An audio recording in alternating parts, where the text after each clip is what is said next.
Vamos a continuar, hermanos, nosotros con la lección. Vamos a leer en Hebreos 4:12 y luego nos vamos a ir a 2 Timoteo 2:15. Por favor, vamos a leer Hebreos 4:12.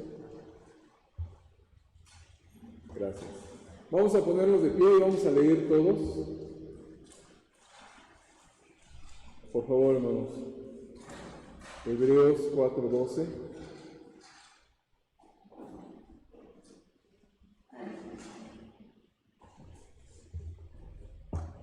Y me auxilian, vamos a leer todos, por favor. Dice así la palabra de Dios. Porque la palabra de Dios es viva y eficaz, y más cortante que toda espada de dos filos, y penetra hasta partir el alma y el espíritu, las coyunturas y los tuétanos, y discierne los pensamientos y las intenciones del corazón. Luego, vamos a ir a 2 Timoteo 2:15. Vamos a leer versículos 15 y 16, por favor. 2 Timoteo 2:15 y 16. Por favor, todos vamos a leer. Dice así: procura con diligencia presentarte a Dios aprobado, como obrero que no tiene de qué avergonzarse, que usa bien la palabra de verdad, mas evita profanas y vanas palabrerías, porque conducirán más y más a la impiedad. Correcto. Vamos a orar. Señor, una vez más te pido de tu ayuda, tu bendición. Bendice, Señor, esta lección. Una vez más te pido que tú nos ayudes, más que llenar nuestra cabeza de un poquito de conocimiento, que todo esto sea, Señor, y sirva para que nuestro corazón, Señor, sea cimentado y conforme a tu palabra, Señor, que tú nos des plena convicción de en quién hemos creído. Bendice, por favor, te agradezco la paciencia de mis hermanos, en el nombre de Jesús. Amén. Gracias, puede tomar asiento. Vamos a hacer una cosa, hermanos. Nos quedan, por terminar la lección, 2 lecciones, de hecho, 2 capítulos. Es el capítulo 11 y el 12, son nada más 2 capítulos los que quedan. En el transcurso de que terminamos estos capítulos, vamos a intentar memorizar Hebreos 4:12 y 2 Timoteo 2:15 y 16. ¿Sale, vale? Que lo podamos memorizar, y a partir del próximo domingo, pues vamos a ver quiénes ya traen estos versículos de memoria. ¿Correcto? Entonces, ¿quién se lo va a memorizar? Yo lo voy a memorizar, tengo que memorizarlo. ¿Sale, hermano? Sale, ya te vi, hermano, ¿eh? ¿Quién más se va a memorizar el texto? Hebreos 4:12. Son 3 versículos, hermanos. Nada más. Entonces, le animo a que lo memorice. Apúntelo en una tarjeta en el transcurso del día, durante la semana, que usted los esté repitiendo, checando, y de verdad que se los va a aprender. Hebreos 4:12 y 2 Timoteo 2:15 y 16, ¿correcto? ¿Sí? Entonces, ¿qué textos nos vamos a aprender? Hebreos 4:12 y 2 Timoteo 2:15 y 16. Ya nos aprendimos la cita. ¿Cuáles son? Hebreos 4:12 y 2 Timoteo 2:15 y 16, por favor. ¿Correcto? Y en 8 días lo vamos a checar. Entonces, vamos a entrar al capítulo número 11 y vamos a retomar un poquito de las clases que tomamos en la secundaria, en la preparatoria de Historia Universal, porque vamos a tocar un poquito el tema de las cruzadas. De hecho, el título del capítulo es El costo de las cruzadas, ¿correcto? Y yo le voy a pedir de favor que ponga usted mucha atención. Pudiera usted pensar, bueno, pero ¿qué tiene que ver la cruzada con un asunto, las cruzadas, un hecho histórico, por supuesto? ¿Qué tiene que ver con un aspecto o un propósito espiritual, que es lo que nos compete, verdad? para eso es la escuela dominical, para aprender de la palabra de Dios, para poder que nuestra vida sea edificada. Pero hermano, vamos a ver esta lección. Yo por favor le pido que pongamos atención, y si usted puede aprender o leer un poquito en la semana en sus libros, y todavía los tiene, de Historia Universal, para tener un panorama un poquito más amplio, ¿sí? Pero por supuesto que tiene un propósito espiritual en esto. Dice así: siempre que hay una guerra, también hay un costo, por supuesto. Pelear nunca es barato. Los hombres tienen que pagar un alto precio que incluye penurias, sufrimientos y a veces pérdida de vida o de miembros. Hubo un costo para miles de personas, miles de americanos, cuando fueron a la guerra, cada una de las guerras de la nación de Estados Unidos, y los valientes soldados pagaron un alto precio. Todos los años se recuerda el sacrificio en un día memorable, como resultado de lo que ellos hicieron por Estados Unidos. Aún vivimos en un país libre. Y recordemos, y les quiero yo tener en cuenta, que recordemos que esta lección es una lección, una traducción de una lección de una iglesia en Estados Unidos. Por eso se refiere de esta manera. Dice aquí: compraron la libertad con sangre, pero por supuesto que nuestro país también tiene historia, ¿verdad? Y no nos quedamos atrás. México tiene una preciosa historia en donde muchos con su sangre pagaron la libertad que nosotros podemos tener. Pusieron las vidas por una causa noble. En Juan 15:13 hay una referencia de esto. Costó mucho ganar y preservar nuestra libertad, y por supuesto nos incluimos como mexicanos. En esta lección aprenderemos sobre otra serie de guerras que fueron peleadas hace casi 1000 años. Estas guerras son llamadas las cruzadas. Las cruzadas también costaron la pérdida de muchas vidas. Miles y miles de personas murieron por una causa. Y aquí hay unas preguntas para comenzar a reflexionar. ¿Valió la pena el costo? ¿Fueron un éxito las cruzadas? ¿Fue favorable el resultado? ¿Se logró algo permanente y valioso? Si fueras a un negocio y gastaras $10,000, ¿esperarías recibir algo a cambio? Por supuesto, porque es un negocio, ¿verdad? Has pagado un alto precio y deberías recibir algo muy valioso a cambio. Bueno, pues vamos a aprender algo sobre la tragedia de las cruzadas. El título es La Ciudad Santa. La iglesia, recordemos, tuvo su comienzo en el este. La iglesia comenzó el día de Pentecostés, nos lo menciona en Hechos capítulo 2, en la ciudad de Jerusalén, la ciudad donde Cristo fue crucificado, sepultado y donde resucitó. La iglesia se expandió desde oriente a occidente. El apóstol Pablo tuvo un rol importante, muy importante, en llevar el evangelio a Europa y a Roma y a otras áreas occidentales. En el capítulo anterior aprendimos acerca de los papas y las ataduras. También aprendimos acerca de Roma, una ciudad occidental. Esta ciudad llegó a ser una ciudad muy importante. Y el obispo de Roma finalmente llegó a ser el papa, lo vimos en la lección anterior. En el año 1054 tuvo lugar un suceso importante. La iglesia se dividió en dos partes, lo que es llamado el cisma católico. Él se dividió en la iglesia griega en el oriente y la iglesia latina o la iglesia romana en el occidente, lo que es Roma y Constantinopla. La iglesia de oriente, cuya capital era Constantinopla, sufrió por causa de esta ruptura con la iglesia de occidente, de Roma. La iglesia oriental también enfrentó otro gran problema. Miles de personas estaban siendo conquistadas por la religión musulmana. Aprendamos algo sobre la religión musulmana.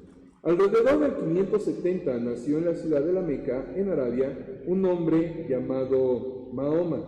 Él llegó a creer firmemente en un solo Dios y pudiera tomarse por correcto. Sin embargo, él creyó en un Dios, pero no el creador, sino un Dios llamado Alá, y rechazó la idolatría y el politeísmo.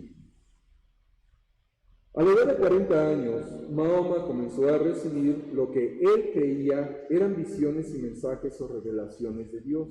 Estos fueron escritos en un libro que hoy es llamado el Corán, y es el libro sagrado de los musulmanes.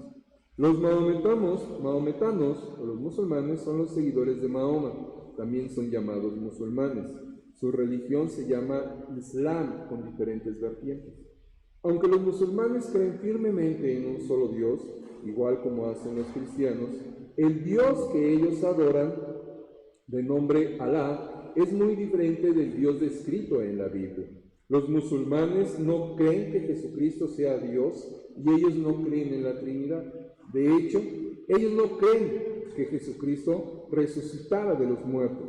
Los musulmanes ni siquiera creen que Jesús fue crucificado. Muchos creen que Judas fue crucificado en su lugar.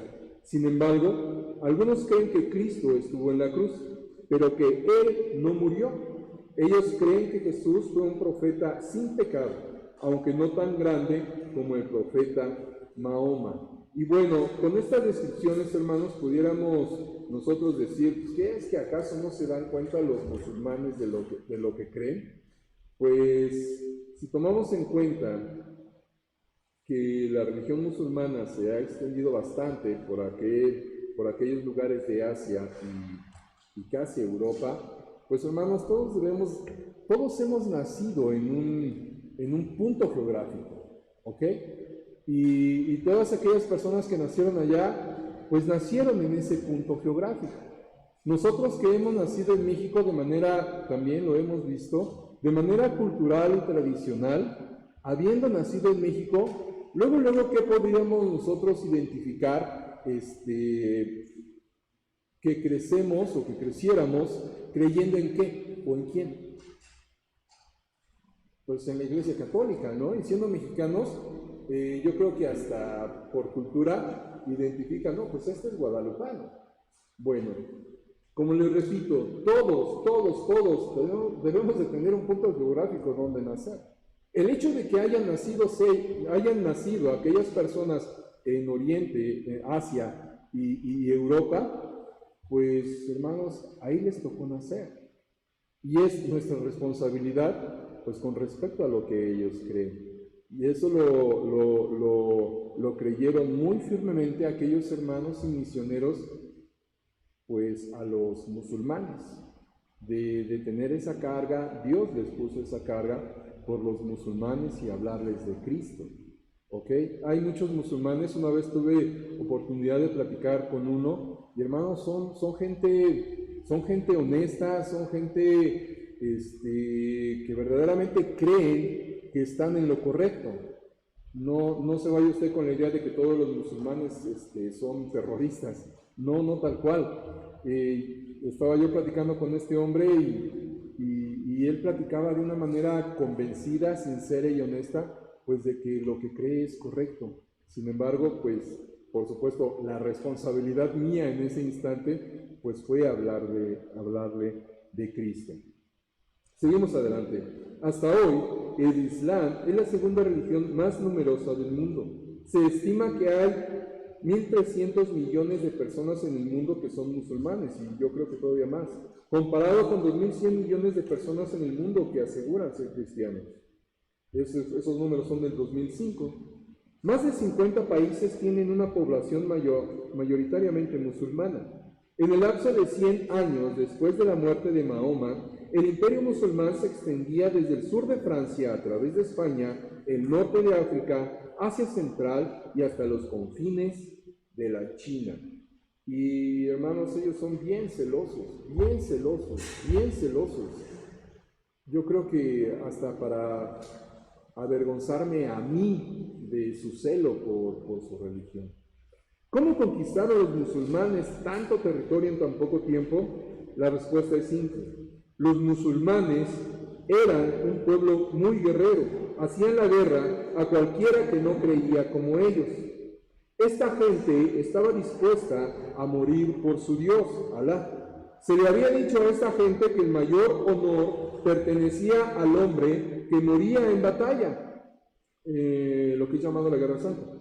Se iría directamente al cielo. Esta gente era, y muchos son, fanática en su creencia y en la práctica de su religión. Aún en nuestros días, algunos de los países más difíciles de alcanzar con el Evangelio para los misioneros son los países controlados por musulmanes. Con estos antecedentes, volvamos a nuestra historia. Esto es para tener un poquito de panorama. La iglesia griega oriental estaba siendo amenazada por invasiones musulmanas. Los musulmanes o árabes musulmanes ya habían quitado al imperio oriental las provincias de Siria, Palestina, Egipto y el norte de África. De hecho, los musulmanes fueron los que destruyeron la biblioteca más grande e importante del mundo antiguo, la biblioteca localizada en la ciudad de Alejandría, en Egipto. Estos libros habían sido de gran valor para los historiadores, pero se han perdido para siempre. La parte oriental del imperio comenzó a pedir ayuda a la parte occidental para impedir que los musulmanes conquistaran más territorio. Temían que los musulmanes pudieran tomar la ciudad capital de Constantinopla. La gente de Occidente no estaba muy interesada en ayudar a los de Oriente, después de un cisma, de una división, quien pudiera estarlo, ¿verdad? Pero estaba muy preocupada por otra cosa. A los cristianos de Occidente les gustaba peregrinar a Tierra Santa y especialmente a la ciudad de Jerusalén. Esto era parte de su religión. Entonces, ubiquémonos. Cuando viene el cisma, la división de la Iglesia Católica en la romana y en la ortodoxa, la griega, parte de la religión en Roma, de la Iglesia Católica, era visitar la Tierra Santa, estilo peregrinación, estilo penitencia. Y es por eso que se desprende históricamente de aquí, de este suceso. En realidad, ellos adoraban reliquias y lugares santos. Una reliquia es un objeto muy estimado y aún adorado porque era asociado a alguien muy importante. No sé si alguna vez ha llegado a usted a escuchar por ahí alguna iglesia que anda anunciando que va a haber un culto en donde van a repartir aguas del río Jordán, o que van a repartir astillas de la cruz de Cristo. Entonces, eso es nada más fetichismo, pero la gente como que de repente le quiere dar cierto valor a ciertas cosas o a ciertos lugares porque ahí estuvo el Señor Jesucristo, o porque ahí estuvieron algunos apóstoles, o porque ahí murieron algunos mártires. Entonces comenzó a crearse ese tipo de cosas. Por ejemplo, un trozo de madera de la cruz sobre la que murió Cristo era considerado una reliquia. Uno de los clavos que traspasaron las manos o los pies de Cristo también sería una reliquia valiosa. Algunas personas religiosas podrían decir, esto es tan importante, esto es realmente el clavo que fue usado para clavar a Cristo a la cruz. Mirar y tocar este clavo me hace sentir más cerca de Dios. No sé si ustedes han escuchado o en algún momento usted pensó de esa manera. Ese era el pensamiento que alguna gente tenía en aquel tiempo. Pero, aquí hay un pero, ¿es cierto esto? ¿Le va a hacer a usted sentir más espiritualidad si tuviera la oportunidad de tocar el clavo que traspasó las manos del Señor? Pues no deja de ser un clavo, ¿verdad? Pudiera traer como referencia el momento, pero no deja de ser un clavo. Entonces, eso no es cierto. ¿Nos dice la Biblia en algún lugar que debemos adorar esas reliquias? Claro que no. Hace mucho tiempo, Moisés hizo una serpiente de metal y la puso sobre un asta. Si recuerdan la historia, el Señor mandó serpientes ardientes cuando el pueblo de Israel estaba en el desierto y las serpientes mordían al pueblo y el pueblo dijo, Moisés, pues ayúdanos. Entonces Moisés va al Señor y el Señor le dice, haz un asta y pon una serpiente de bronce y todo aquel que mire a la serpiente será sanado. Es una figura del Señor. Bueno, esa serpiente pues resulta que fue adorada más tarde como una reliquia. Y eso es lo que sucede en algunas ocasiones con ciertas cosas. Vamos a leer 2 de Reyes 18:4 para ubicar este suceso. 2 de Reyes 18:4.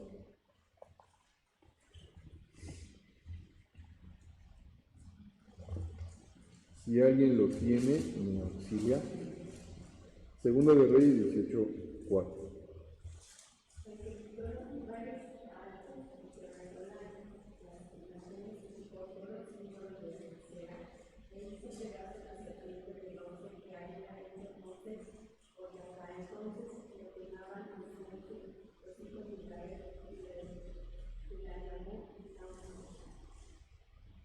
Neustán. Gracias. Bueno, aquí vemos unas reformas que hizo el rey Ezequías. Entonces hizo muchas cosas, comenzó a adorar a Jehová, pero aquí menciona que también hizo pedazos la serpiente de bronce que había hecho Moisés. ¿Por qué? Porque hasta entonces le quemaban incienso los hijos de Israel, y hasta le pusieron un nombre, Neustán.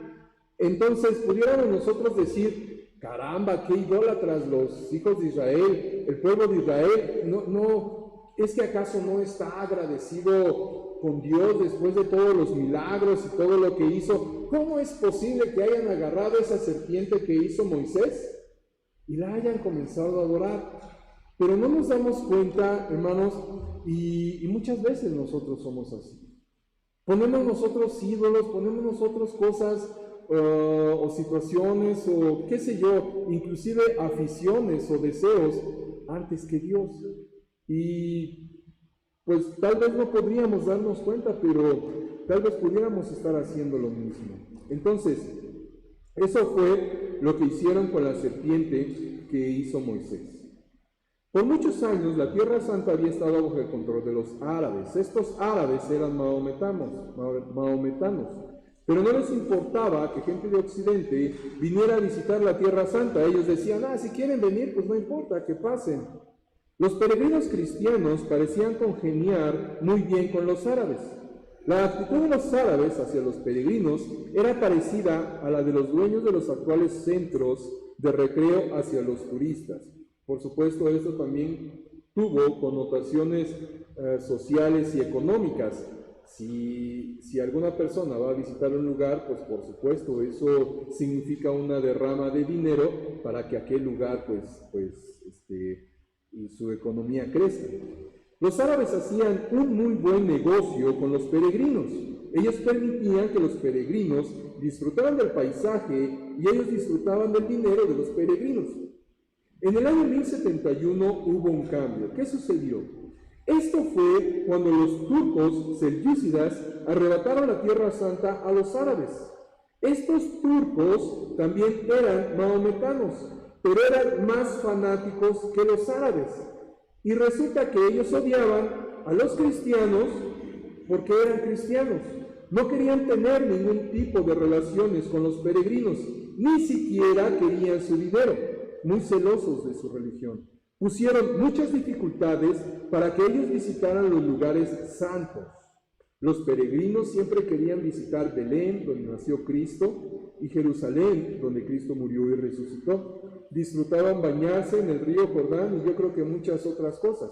Los turcos los trataban muy mal. Cuando los peregrinos regresaban a sus hogares en Occidente, ellos contaban los malos tratos que habían recibido de parte de los turcos. La gente estaba entristecida de que gente que ni siquiera creía en Cristo tuviera el total control sobre la Tierra Santa y que les estuviera causando dificultades a los cristianos hasta ir de visitas. Entonces, es ahí donde comenzó el conflicto, ¿sí? Donde comenzó el conflicto. Cuando este grupo, poco más radical, tomó control de esos lugares de Jerusalén y sus alrededores, y ellos ya no permitieron que esas peregrinaciones se continuaran realizando, impidiendo todas esas cosas. Entonces, ¿qué sucedió? Pues se organizó la primera cruzada. El hombre que inició la primera cruzada fue el Papa Urbano II. Él fue papa desde 1088 hasta 1099. Urbano era alto y bien parecido e impresionante.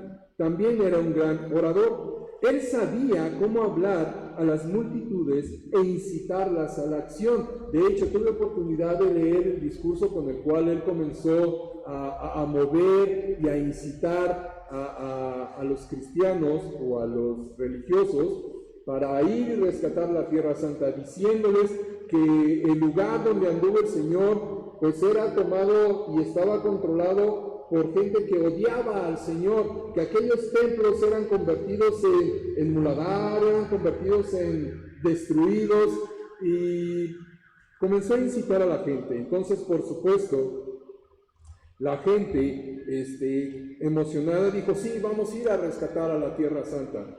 Y fue como se comenzó a organizar esta cruzada. En el otoño de 1095, el Papa Urbano II fue a la ciudad de Clermont, en Francia. Él anunció que hablaría sobre la Tierra Santa y los turcos.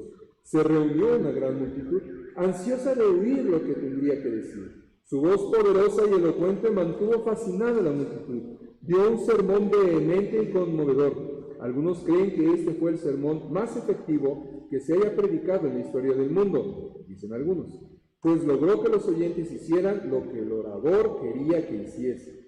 Él habló a la gente acerca del nacimiento de Jesús y de cómo el Señor creció y recorrió la Tierra Santa enseñando y haciendo bien. Les hizo ver el arresto de Jesús, su crucifixión, muerte y sepultura. Habló con mucha emoción sobre los paisajes y lugares de la Tierra Santa que llegaron a ser sagrados porque el Salvador caminó por ellos.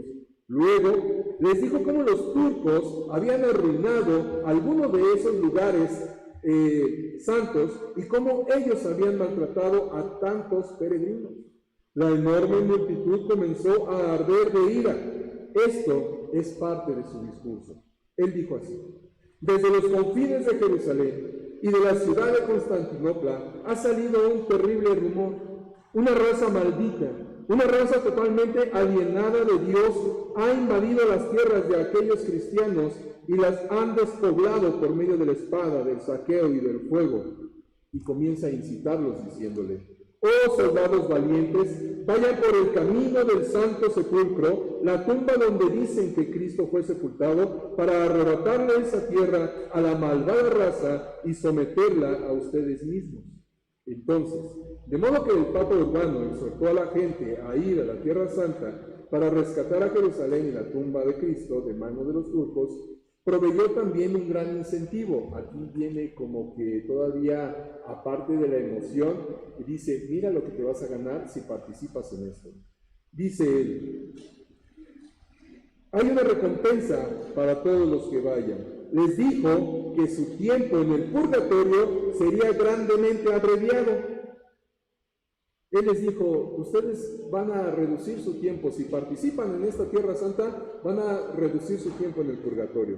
Pero yo pregunto, ¿habla la Biblia del purgatorio? En ningún lado, ¿verdad? Entonces fueron engañados. El purgatorio es un lugar imaginario de sufrimiento y castigo, donde creen los católicos que deben ir las almas para ser purificadas antes de que puedan entrar al cielo. Urbano les prometió que sus sufrimientos en la próxima vida serían reducidos si fueran a combatir a los turcos. Urbano también prometió que los que murieran en la guerra contra los turcos irían directamente al cielo. No, pues así, ¿quién no va a querer ir, no? Así, Urbano dio a la gente un nuevo camino para ganarse la salvación.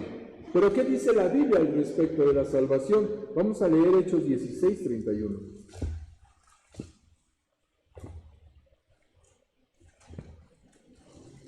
Si alguien lo tiene, me auxilia. 16:31.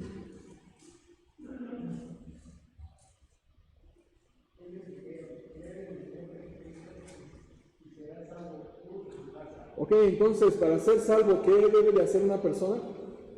Creer en el Señor, como lo enseña el apóstol Pablo, creer de todo corazón y confesar con la boca que Jesús es el Salvador. Mas Urbano, para mover a este Papa, para poder mover a las masas, les prometió el cielo si morían en esta empresa de ir y rescatar la Tierra Santa.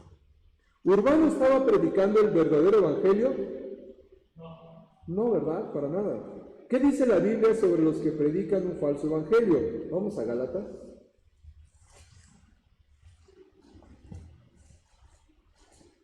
Gálatas 1, 8 y 9.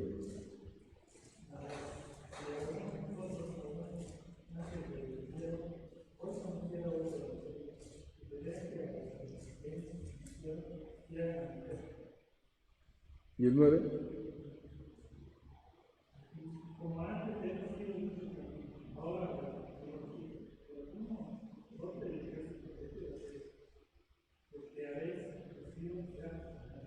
Sea anatema, sea cortado, sea maldito realmente. Entonces, pues Urbano puede haber sido un poderoso y efectivo predicador, pero él tuvo un gran problema: él no predicó la verdad. Cuando terminó su mensaje, la gente estaba enardecida, por supuesto. Se escuchó un grito: Dios lo quiere, Dios lo quiere. E históricamente esta frase pues es enarbolada cuando las cruzadas: Dios quiere, Dios lo quiere. La gente quedó convencida de que esto era lo que Dios quería que hicieran. ¿Crees que esto era realmente la voluntad de Dios? Por supuesto que no. La gente pensó que Dios estaría realmente detrás de esta cruzada y que ellos estarían luchando en su nombre. Ellos pensaban que tenían una gran causa: rescatar la Tierra Santa de mano de los turcos impíos. Esto era para ellos una guerra santa y muchos pensaron que Dios estaría muy complacido. El Papa Urbano sugirió que paños rojos fuesen cortados en tiras y que cada soldado usara la señal de la cruz en su vestimenta, en sus mangas o en el pecho. La palabra latina por cruz es crux.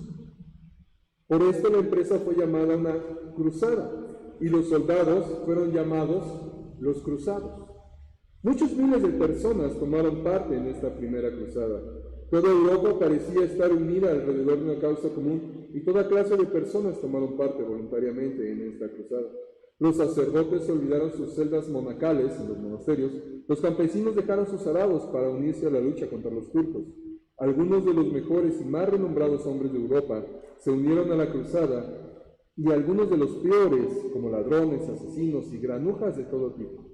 El Papa Urbano alentó a todos con estas palabras: ustedes son soldados de la cruz.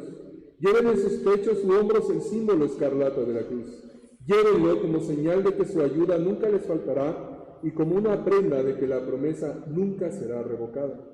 Parece que el Papa estaba convencido que era la voluntad de Dios y que Dios pelearía por su pueblo. La primera cruzada resultó en mucha pérdida de vidas, no solo por las batallas, sino también por las dificultades del viaje. Por ejemplo, las condiciones a veces eran tan malas que los cruzados tenían que comer carne de caballo, perros y ratas, o cosas aún peores.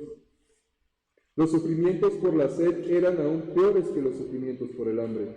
Estos hombres pagaron un precio y costo de muchas vidas. Finalmente, en 1099, los cruzados pudieron reconquistar la ciudad de Jerusalén y pudieron volver a controlarla, pero este aparente éxito no duró mucho. Hasta aquí, hermanos, ¿qué nosotros podemos aprender de ello? Muchas veces pudiéramos pensar que estamos haciendo cosas por Dios, pero si no es conforme a su palabra, probablemente nos podemos encontrar en una situación contraria a la voluntad de Dios, aún teniendo nosotros el pensamiento y la idea de que sí es la voluntad de Dios. Y para ser honesto, hermanos, yo muchas veces me he encontrado en esa situación, de que enardecido, emocionado y tal vez convencido de que Dios está de mi lado, y no me refiero propiamente a ir a pelear, ¿verdad? De que Dios está de mi lado, voy y hago una cosa, tomo una decisión y llevo a cabo una acción, pero, oh tristeza, no fue la voluntad de Dios. Y por supuesto, pues, los resultados no son muy favorables y uno tiene que pagar el precio. De ahí, hermanos, que siempre que nosotros tengamos un plan, tengamos una idea, por favor, que incluyamos a Dios en nuestros planes, que incluyamos a Dios en nuestros proyectos y que sea conforme a su voluntad. Creo que tradicionalmente tenemos nosotros en México la frase: pues si Dios quiere, y ¡pum! Como el borras, ¿no? Nos aventamos. Hermanos, esto es histórico, por supuesto, esto sucedió, pero una pequeña lección que nosotros podemos aplicar en nuestra vida es: toda empresa, todo proyecto, toda idea que sea bajo la voluntad de Dios, que sea tomando en cuenta a Dios y de acuerdo a su palabra. No nada más hubo una primera cruzada, sino que hubo otras cruzadas. Los turcos musulmanes pueden haber perdido una batalla, pero no habían perdido la guerra. Sí, perdieron el control de Tierra Santa, pero no se dejaron. Los cruzados solo pudieron mantener a Jerusalén fuera de las manos de sus enemigos por un corto tiempo. En 1187 Jerusalén fue capturada por Saladino, un gobernante de Egipto. Esto provocó la tercera cruzada. Los cristianos nuevamente tenían la esperanza de recapturar la ciudad santa. Uno de los líderes de esta cruzada fue Ricardo I, conocido como Ricardo Corazón de León. Estoy seguro que usted en algún momento lo ha escuchado. Él era un hombre fornido y vigoroso, que tenía mucha habilidad y pericia para la guerra. ¿Quiere Dios que los creyentes tengan un corazón de león? Vamos a leer Proverbios 28:1. A veces como que así nos sentimos, ¿verdad? O al menos yo, bien aguerrido, bien valiente, bien, pero todo en mis fuerzas. 28:1. Dice así: huye el impío sin que nadie lo persiga, mas el justo está confiado como un león. ¿Y quién es justo? El que está justificado por el Señor. Como un león, que tiene esa bravura, confiando en el Señor. Ricardo I era valiente, fuerte y audaz, pero sus cruzados no pudieron recapturar la ciudad de Jerusalén. Lo único que logró Ricardo fue hacer un tratado con Saladino que daba permiso a los cristianos para visitar la Tierra Santa. Hubo también otras cruzadas. La mayoría de los historiadores dicen que hubo como 8 cruzadas durante un periodo de 200 años. También hubo una cruzada de los niños o cruzada infantil, que fue uno de los incidentes más penosos de toda la historia. Esta cruzada fue liderada por Esteban, un joven pastor de solo 12 años. Él vivía en Francia. Según cuenta la historia, él tuvo una visión en la cual se le apareció Cristo y le dijo que rescatara los lugares santos. Cuando él relató esta visión, otros niños se reunieron alrededor de él. Este ejército aumentó hasta llegar a 30,000 niños, tanto niños como niñas, la mayoría de ellos menores de 12 años. Cuando se les preguntaba hacia dónde iban, ellos respondían: vamos a Dios y buscamos la cruz santa más allá del mar. En Alemania hubo otra cruzada infantil, liderada por un niño llamado Nicolás. Él guió una banda de 20,000 niños. Nicolás solo tenía 10 años de edad en ese momento. Los niños se unieron a él y junto con los niños y niñas fueron hombres y mujeres, buenos y malos. Miles de ellos murieron por las penurias y dificultades del viaje. Algunos continuaron su marcha a través de Italia. La suerte de los niños franceses fue especialmente trágica. Algunos continuaron su marcha a través de Italia. En Marsella, cayeron en manos de 2 traficantes de esclavos que ofrecieron llevarlos a través del Mediterráneo. 7 barcos se echaron a la mar. 2 naufragaron en la isla de San Pietro. El resto llegó a las costas de África, donde los niños fueron vendidos como esclavos. Ninguna de estas cruzadas tuvo éxito por mucho tiempo. Conquistaron Jerusalén en 1099, la perdieron en 1187, la reconquistaron en 1229 y la volvieron a perder en 1244. Desde entonces permaneció en poder de los turcos. De hecho, no fue sino hasta la Primera Guerra Mundial en el 1917 que los ingleses le quitaron Palestina a los turcos. Las cruzadas acabaron a mediados de 1200, pero aún después de esto había sentimientos fuertes de que la Tierra Santa debía ser recapturada. Cristóbal Colón firmó un acuerdo el 17 de abril de 1492 de dedicar el producto de su empresa allende los mares occidentales a la recuperación del Santo Sepulcro. Antes de su cuarto y último viaje a América, él escribió a Alejandro VI y renovó sus votos de suministrar tropas para rescatar ese lugar sagrado, cruzada que nunca se llevó a cabo. ¿Qué podemos aprender de esto? Y aquí es donde viene la aplicación, o más aplicación. Uno de los grandes beneficios de la historia es aprender de los errores del pasado. Hay algunas lecciones valiosas que deberíamos aprender de las cruzadas y vamos a considerar algunas de ellas. Número 1, cuidémonos de un entusiasmo mal encaminado.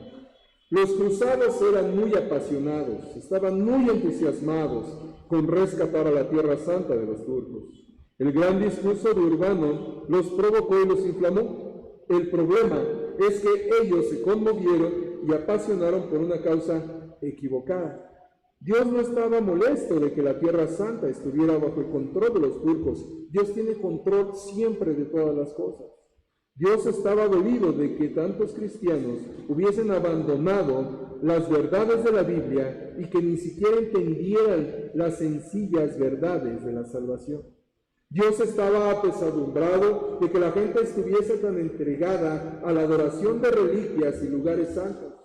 Honraban y respetaban más un trozo de madera que ellos suponían era de la cruz, de lo que honraban y respetaban a Dios y su palabra. Dios no estaba demasiado molesto con los turcos. Él estaba disgustado con los que se llamaban cristianos y no se parecían a Jesucristo. La verdadera batalla no debió haber sido contra los turcos. La verdadera batalla debía haber sido contra todo el error y las falsas enseñanzas que se habían introducido en la iglesia. La gente se entusiasma con muchas cosas hoy en día, muchas. ¿Cuáles son algunas de las cosas con las cuales la gente se entusiasma o nos entusiasmamos? ¿Nos apasionamos con cosas equivocadas? ¿Dónde está nuestra emoción? ¿Dónde está nuestra pasión? ¿Dónde está nuestro interés? ¿Dónde está lo que verdaderamente nos importa a nosotros? ¿A qué dedicamos nuestros pensamientos, nuestros planes, nuestros proyectos? Como le decía hace un momento, si usted tiene planes, si usted tiene proyectos, si usted tiene ideas, qué bendición y que sean prosperados. Mas de verdad, que usted pueda tomar en cuenta y que usted tome en cuenta a Dios en todo proyecto, en todo plan. Y que todo sea conforme a su palabra, conforme a su voluntad. ¿Sobre qué se gozan los habitantes del cielo? Vamos a leer Lucas 15. Lucas 15.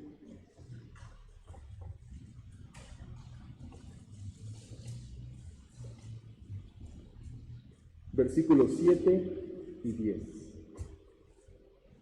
7 y 10. ¿Quién me auxilia, por favor, y me da lectura? 7 y 10.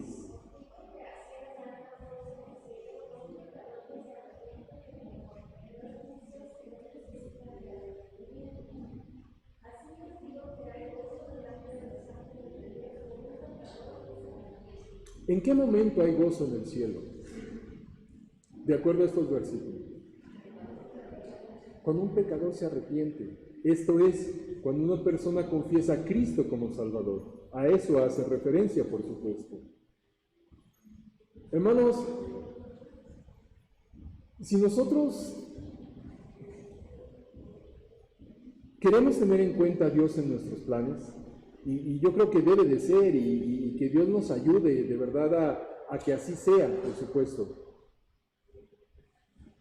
Pero hermanos, como el apóstol Pablo enseña ahí en Colosenses, que nosotros tengamos la mirada en las cosas celestiales, en las cosas del cielo, la mirada hacia arriba. Hermano, ¿cuánto nos preocupamos nosotros? ¿Cuánto me preocupo yo? ¿Cuánto nos preocupamos usted y yo por la salvación de las personas? La respuesta a esa pregunta va a ser la medida de cuánto nosotros estamos interesados en las cosas de Dios. Ese es el calibre, ese es el medidor. ¿Cuánto usted y yo estamos interesados por la salvación de las personas? Y la respuesta va a ser el medidor de cómo estamos nosotros o qué tanto estamos interesados en las cosas de Dios. Decía Moody, él llegó un momento en que tomó una decisión, y esa decisión consistió en que no debería de pasar un día sin que él le hablara a una persona de Cristo. Estando él en ese plan, una ocasión llegó con una persona y le quiso compartir el Evangelio. Y esta persona, un poco molesta, le dijo a Moody: ocúpese de sus cosas. Y Moody le contestó: estoy en mis cosas, compartiendo el Evangelio. Moody entendió y aprendió a interesarse en las cosas de Dios de tal manera que él las hizo suyas, la salvación de las almas. Qué bendición, hermanos, tener proyectos, planes, acciones y que todo prospere, de verdad. Yo quiero que mis proyectos prosperen. Pero, hermano, verdaderamente estamos incluyendo a Dios en nuestros proyectos y estamos incluyendo en nuestros planes el plan divino de Dios. ¿Y cuál es el plan divino de Dios? Lo acabamos de leer: la salvación de las almas. La salvación de las almas. Nos regocijamos nosotros con eso. ¿De qué se gozaba el apóstol Juan? Vamos a leer 3 de Juan, versículos 3 y 4. 3 de Juan, versículos 3 y 4.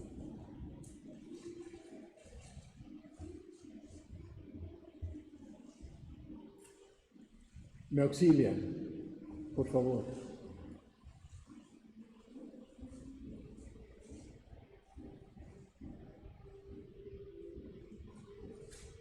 Tres y 4.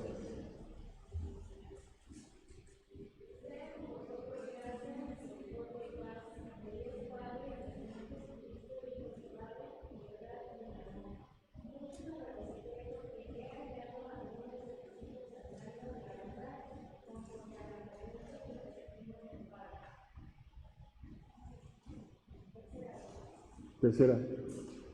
Es bien parecido. 3 y 4.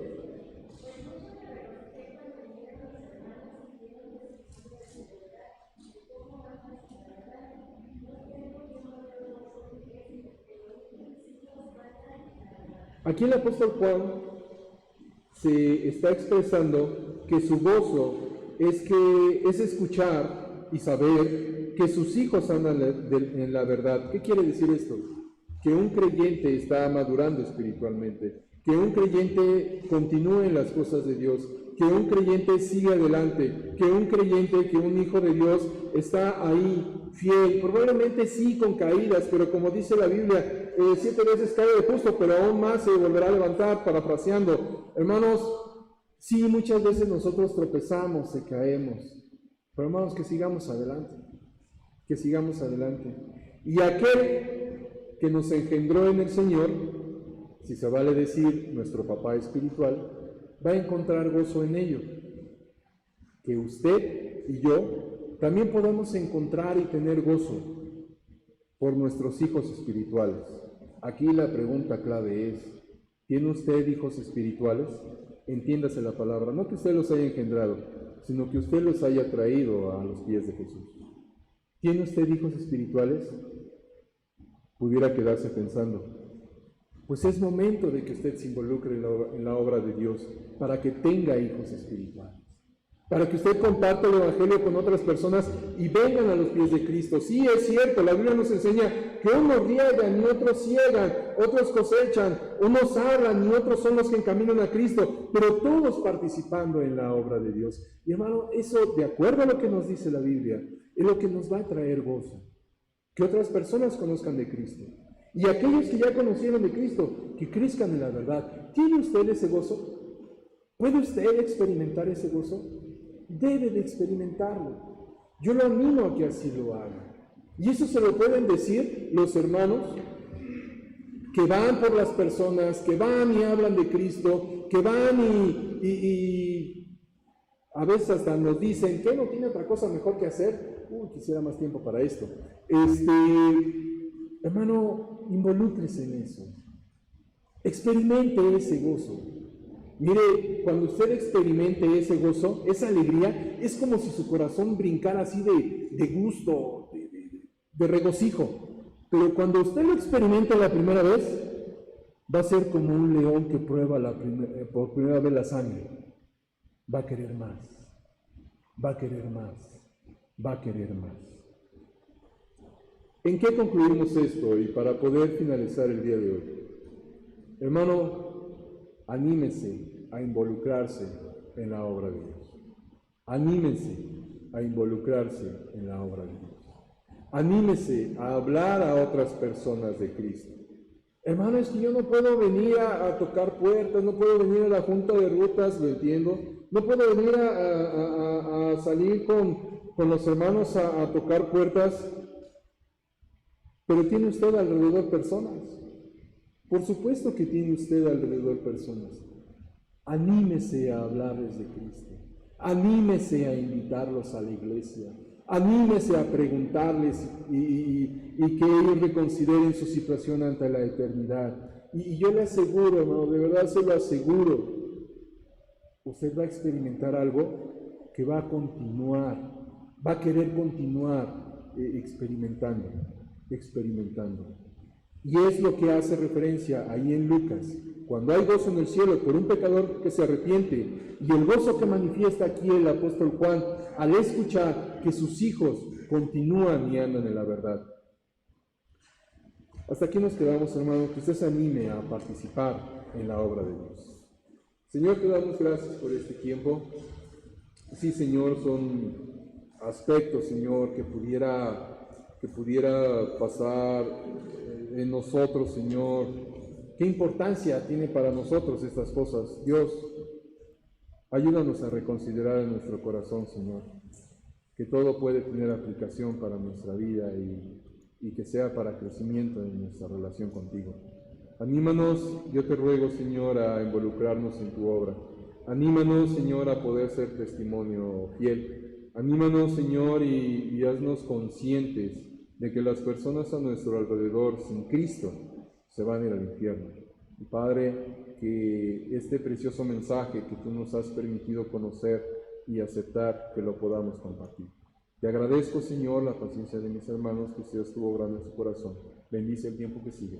En nombre de Jesús. Amén.